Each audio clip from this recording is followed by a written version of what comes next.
हमारा पेडागॉजी का second part है जिसमें हम कुछ इम्पोर्टेंट पॉइंट्स डिस्कस करेंगे। First of all, naturalism was founded by रस्यू।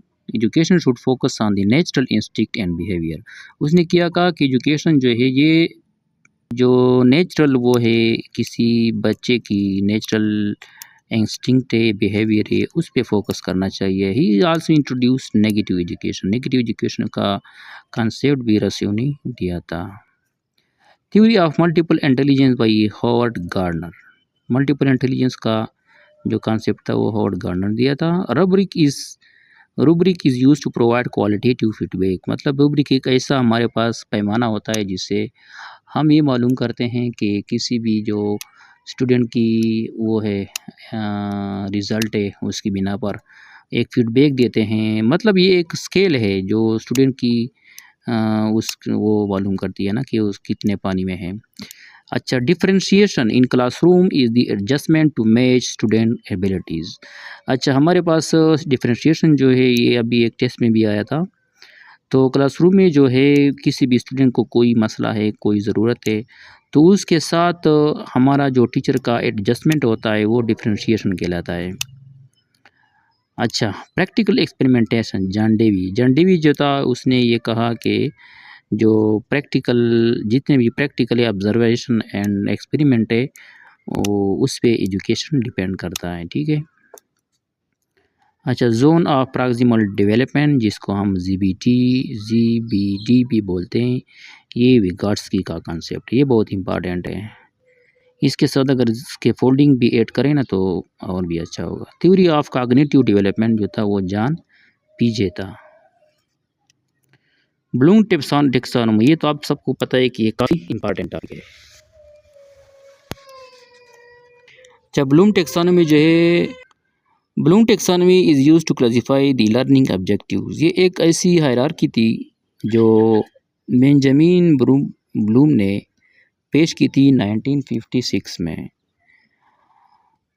और ये किस लिए थी? जो लर्निंग ऑब्जेक्टिव्स है उसको एक ख़ास हायरार्की तरतीब में उसने बनाया था। अच्छा, ब्लूम टेक्सोनोमी में हमारे पास 3 डोमेन है, cognitive domain, psychomotor domain and affective domain. First of all cognitive domain जो है ये काफ़ी इंपॉर्टेंट है, ख़ासकर इसके जो स्टेप्स है ये ख़ास इंपॉर्टेंट है। कॉग्निटिव डोमेन में हमारे पास थिंकिंग आता है, मतलब हाँ माइंड का जो रोल होता है, माइंड में जो कुछ होता है ना वो कॉग्निटिव डोमेन होता है। थिंकिंग हो गया, डिसीजन हो गया, बिहेवियर वगैरह। तो फर्स्ट ऑफ ऑल जो स्टेप है वो है नॉलेज। नॉलेज का मतलब है कि हम किसी भी मतलब कोई भी टॉपिक है उसके बारे में हमारे पास जो मालूमात होती है, मतलब इसमें हम फैक्ट्स की बात करते हैं, जो फैक्ट्स होते हैं हमारे पास किसी भी टॉपिक के बारे में। कंप्रीहेंशन जो है, कंप्रीहेंशन का मतलब है अंडरस्टैंडिंग। इसमें हमारे साथ जो एक्सप्लेनेशन होता है, एग्जांपल होते हैं, ये शामिल है। एप्लीकेशन में हम कहते हैं जो चीज़ हमने पढ़ी, जो सीखा, उसको हम प्रैक्टिकली अप्लाई करते हैं। एनालिसिस में जो होता है वो हम क्या करते हैं, एनालिसिस में ब्रेक डाउन करते हैं, छोटे छोटे टुकड़ों में हम तकसीम करते हैं, या उसको हम एप्लीकेशन के बाद हमें पता चलता है कि ये काम करता है या नहीं। सिंथेसिस में जो होता है हमारे पास मैन्युफैक्चरिंग, क्रिएटिव स्टेप है। एवल्यूएशन में हमारे पास जो असेसमेंट आता है या टेस्ट आता है कि हमने कुछ सीखा, कैसे स्टूडेंट ने कुछ सीखा है या नहीं सीखा है, इससे हमें अंदाज़ा हो जाता है। अच्छा, एक पॉइंट यहाँ पे नोट करें कि जो बेंजामिन के स्टेप्स थे ना वो नाउन फॉर्म में थे, मतलब knowledge, comprehension, application, analysis, synthesis वगैरह। जबकि एक और साइंटिस्ट था, जो फिलासफर बोलते हैं या लेरिन एंडरसन जो था, उसने भी यही कॉग्निटिव डोमेन को थोड़ा मॉडिफाई कर दिया, उसको वर्ब फॉर्म में का चेंज कर दिया। फॉर एग्जांपल नॉलेज को रिमेंबरिंग में कर दिया, कंप्रीहेंशन को अंडरस्टैंडिंग में कर दिया, एप्लीकेशन को अप्लाइंग, एनालिसिस को एनालाइजिंग।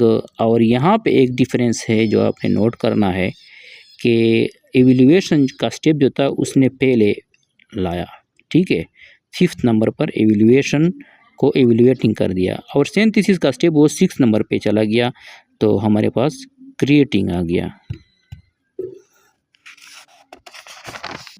अच्छा, इफ़ेक्टिव डोमेन क्या होता है? इफ़ेक्टिव डोमेन में हमारे पास जो हार्ट से रिलेटेड जितने भी फीलिंग्स है या बिहेवियर्स है, इसको हम इफ़ेक्टिव डोमेन कहते हैं। मतलब जो कॉग्निटिव डोमेन जो था उसका ताल्लुक दिमाग के साथ था, और इफ़ेक्टिव का ताल्लुक जो था ये हार्ट के साथ है। इसमें हमारे पास कितने स्टेप्स हैं? रिसीविंग फर्स्ट स्टेप है और रिकग्नाइजिंग लास्ट स्टेप है। ये आपने याद रखना है, अक्सर एग्ज़ाम में ये आता है कि the first step of effective domain is receiving, responding, valuing. तो आपने इसमें रिसीविंग को क्लिक करना है। अच्छा, सेकंड रिस्पॉन्डिंग है, वैल्यूइंग है, ऑर्गेनाइजिंग है, कैरेक्टराइजिंग है। ठीक है।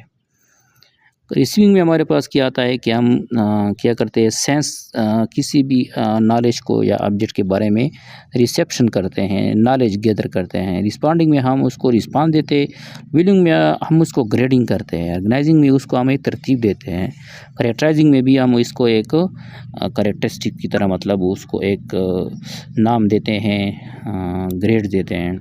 अच्छा, साइकोमोटर डोमेन में क्या होता है, डूइंग होता है। ये इसका ताल्लुक हमारे पास जो प्रैक्टिकल जितने भी काम है ना, हाथों से जो हम करते हैं, ये साइकोमोटर आता है। इसमें है perception first step, second set, third guided response, fourth mechanism, fifth complex overt response, and six adaptation, and seven origination. तो ये था हमारे पास ब्लूम टैक्सोनॉमी। कुछ और ये जो है, collecting data for students improving is called assessment.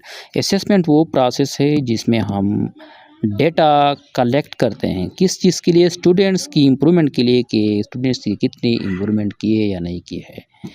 मतलब हम उससे कोई टेस्ट लेते हैं, तो ये प्रोसेस जो ये असेसमेंट कहलाता है। दूसरी तरफ अच्छा, art and science of teaching is called pedagogy. Pedagogy जो है ये इसका जो ये आर्ट भी है और साइंस भी है। ठीक है। आर्ट ऐसा है कि ये एक क्रिएटिव प्रोसेस है, और साइंस इस तरह है कि इसमें हम ऑब्जर्वेशन, एक्सपेरिमेंट बेस्ड वो फॉलो करते हैं। ठीक है। और पेडागॉजी का जो लिटरल मीनिंग है वो है टू लीड द चाइल्ड। अच्छा, वो kind term pedagogy, John Frederick, ये भी नोट करें, जॉन फ्रेडरिक, इसने ये पेडागॉजी का जो टर्म था इसने यूज़ किया था। जॉन पिजे वाज अ स्विस साइकोलॉजिस्ट, ये सूडान का जो साइकोलॉजिस्ट था। ठीक है। सूडान था या स्विट्ज़रलैंड था, इसमें मैं थोड़ा कंफ्यूज हूँ। अच्छा, self learning from books YouTube is heutagogy. Heutagogy क्या होता है, मतलब हम सेल्फ स्टडी करते हैं किसी किताब से, बुक से, यूट्यूब से कोई टॉपिक सीख ली, पेडागॉजी की कोई वीडियो है, या इंग्लिश के जो ग्रामर है इसके बारे में हमने कोई वीडियो देख लिया और कोई जो नॉलेज हमारे पास आ गई, इसको हेटागॉजी कहते हैं। मतलब ये एक नॉन फॉर्मल एजुकेशन है। Education is derived from Latin word educare. Educare जो है ये लैटिन वर्ड है, एजुकेशन एजुकेयर से निकला है, जिसका मतलब है टू ब्रिंग अप, परवरिश करना। पेडागॉजी को डिराइव्ड फ्रॉम ग्रीक। अच्छा, एजुकेशन जो है लैटिन वर्ड से निकला है, पेडागॉजी जो है ये ग्रीक वर्ड से निकला